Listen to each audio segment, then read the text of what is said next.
السلام علیکم۔ کیسے ہیں آپ سب؟ امید کرتا ہوں سب خیریت سے ہوں گے۔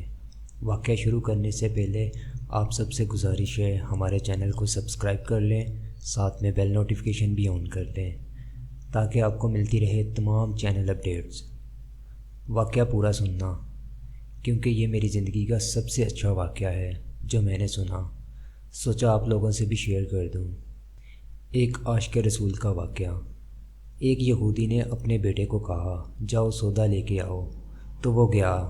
لڑکا راستے سے گزر رہا تھا، اس کی نظر حضور صلی اللہ علیہ وآلہ وسلم پہ پڑی اور وہیں بیٹھ گیا اور وہیں بیٹھا رہ گیا اور دیر ہو گئی۔ وہ یہودی کبھی اندر جاتا کبھی باہر آتا کہ لڑکا کہاں رہ گیا، آیا نہیں ابھی تک۔ سورج غروب ہو گیا، مغرب کی نماز ہو گئی۔ شام کو گھر گیا، باپ نے پوچھا ارے نادان اتنی تاخیر کی؟ باپ بہت غصے میں کہ بڑا نادان اور پاگل ہے، میں نے کہا تھا جلدی آنا، تم اتنی دیر کر کے آئے ہو اور تمہیں سودا لینے بھیجا تھا، تم خالی ہاتھ واپس آ گئے ہو، سودا کہاں ہے؟ بیٹا بولا سودا تو میں خرید چکا ہوں۔ باپ کیا پاگل آدمی ہو تم، میں نے تجھے سودا لینے بھیجا تھا، سودا تمہارے پاس نہیں ہے اور کہتا ہے سودا خرید چکا ہوں۔ بیٹا کہتا ہے بابا یقین کرے سودا خرید آیا ہوں۔ باپ بولا تو دکھا کہاں ہے؟ بیٹے نے کہا کاش تیرے پاس وہ آنکھ ہوتی جو تجھے دکھاتا میرا سودا کیا ہے۔ میرے بابا میں تمہیں کیا بتاؤں میں کیا سودا خرید لایا ہوں۔ باپ نے بولا چل چھوڑ رہنے دے۔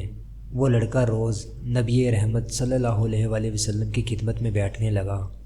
وہ یہودی کا اکلوتا بیٹا تھا، بہت پیارا تھا، اس لیے کچھ نہ کہا۔ کچھ دنوں بعد لڑکا بہت بیمار ہو گیا، کافی دن بیمار رہا، اتنا بیمار ہوا کہ کمزوری اتنی ہو گئی کروٹ لینا مشکل ہو چکی تھی اور پھر قریب المرگ ہو گیا۔ یہودی بہت پریشان تھا، پھر بھاگا گیا حضور صلی اللہ علیہ وآلہ وسلم کی بارگاہ میں اور بولا آپ کے پاس آیا ہوں، آپ تو جانتے ہی ہیں میں یہودی ہوں، مجھے آپ سے کوئی اتفاق نہیں، مگر میرا لڑکا آپ پہ دل دے گیا ہے اور قریب المرگ ہے، آپ کو رات دن یاد کرتا ہے۔ کیا ممکن ہے آپ اپنے دشمن کے گھر آ کر اپنے مشوق عاشق کو ایک نظر دیکھنا پسند کرو گے؟ کیا یہ آرزو پوری ہو جائے گی کہ وہ مرنے سے پہلے آپ صلی اللہ علیہ وآلہ وسلم کا دیدار کر لے؟ وہ کسی اور چیز کی آرزو نہیں کر رہا۔ آپ صلی اللہ علیہ وآلہ وسلم نے فرمایا ابو بکر اٹھو، عمر اٹھو، علی اٹھو، چلو چلیں، عثمان آؤ، باقی بھی جو سب ہیں چلے، آپ کے عاشق کا دیدار ہم بھی کریں، اپنا دیدار اسے دیتے ہیں، آخری لمحہ ہے، آنکھیں بند کرنے سے پہلے ہم اسے کچھ دینا چاہتے ہیں، چلو چلتے ہیں یہودی کے گھر۔ یہودی کے گھر پہنچے تو لڑکے کی آنکھیں بند تھیں۔ حضور صلی اللہ علیہ وآلہ وسلم کا سراپا کرم ہی کرم ہے۔ لڑکے کی پیشانی پر آپ صلی اللہ علیہ وآلہ وسلم نے اپنا دست اقصد رکھا۔ لڑکے کی آنکھیں کھل گئیں، جیسے زندگی لوٹ آئی ہو، جسم میں طاقت آ گئی، توانائی میں جوانی آئی، آنکھیں کھولی، رخ مصطفیٰ صلی اللہ علیہ وآلہ وسلم پہ نظر پڑی، ہلکی سی چہرے پہ مسکراہٹ آئی، لب کھل گئے، مسکراہٹ پھیل گئی۔ حضور صلی اللہ علیہ وآلہ وسلم نے فرمایا بس اب کلمہ پڑھ لو۔ لڑکا اپنے باپ کا منہ تکنے لگا تو وہ یہودی بولا میرا منہ کیا تکتا ہے؟ ابو القاسم محمد ابن عبداللہ صلی اللہ علیہ وآلہ وسلم جو کہتے ہیں کر لو۔ لڑکا بولا یا رسول اللہ میرے پاس تو کچھ بھی نہیں۔ آپ صلی اللہ علیہ وآلہ وسلم نے فرمایا تم بس کلمہ پڑھ لو، میں جانوں اور جنت جانے، تم میرے ہو، جنت میں لے جانا یہ کام میرا ہے۔ لڑکے نے کلمہ پڑھ لیا۔ جب اس کے منہ سے نکلا محمد رسول اللہ، روح باہر نکل گئی، کلمے کا نور اندر چلا گیا، آنکھیں بند ہوئیں، لب خاموش ہوئے۔